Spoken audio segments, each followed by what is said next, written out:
Hi Radhe Radhe everyone, welcome back to my new mini vlog. तो ये हो रहा था शाम का समय और शाम के बज रहे थे 4 और मैं दीदी आ चुके थे घेर में शानी करने के लिए, क्योंकि पापा जी थे नहीं। जब पापा जी होते तो पापा जी अपने आप शानी कर लेते हैं। और बारी थी फिर से जो है अगले टाइम के लिए जो है बाट चढ़ाने की। तो मैंने जो है यहाँ पे बाट दलिया चढ़ाया और गोबर वगैरह समेटा, झाड़ू जो है पूछ कर दी थी आकर, यानी जो जो रायता फैला था वो समेटा। और बच्चे कर रहे थे मस्ती और दीदी ने भैंस की पूंछ में रस्सी बांध दी थी और दीदी ने निकालना शुरू कर दिया था दूध।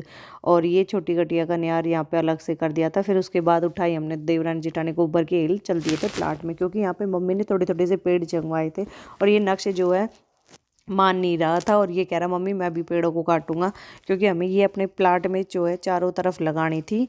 और वैसे तो मम्मी ने ऊपर से पेड़ जंगवा दिए थे, पर फिर भी हमें छोटी छोटी टहनियाँ काट कर ये रायता हमें समेटना था।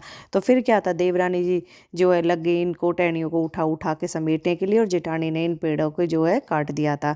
और फिर इस तरह से हमने अपने प्लाट की चारों तरफ से जो है इसको घेर लिया था, जिससे अंदर जो है बाहर के जो वही पशु होते हैं आवारा, और साथ में जो है कुत्ता बिल्ली जो है वो ना पाए। और भारती यहाँ पे कर रही थी मस्ती, क्योंकि इन पेड़ों को देखकर पड़ोस में बंध रही थी भाई किसी की बकरी, तो वो भी आ गई थी और इनको पहले तो अपने पास बुला रही थी और फिर इनको भगा रही थी कि यहाँ से भाग जाओ, जो हमने फसलें छोटी छोटी सी बो रखी है वो तुम खराब कर दोगे। और भाई नक्श और भारती दोनों ही इनके साथ इन्होंने इतनी मस्ती करी, इतनी मस्ती करी, बस पूछो मत। और फिर भाई जो इनका मालिक था वो भी आ गया इनको बुलाने के लिए।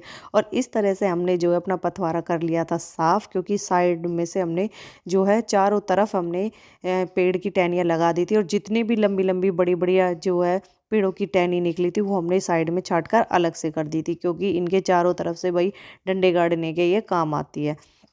और इस तरह से देवरानी जेठानी ने निपटाया भाई बाहर का काम और चल दिए थे हम फिर से वापस अपने घर की तरफ। और बच्चे भी साथ में हमारे भाई इतनी मस्ती कर रहे थे, और सही बताऊं तो बच्चों ने हमारी बहुत मदद करी। और फिर मिलते हैं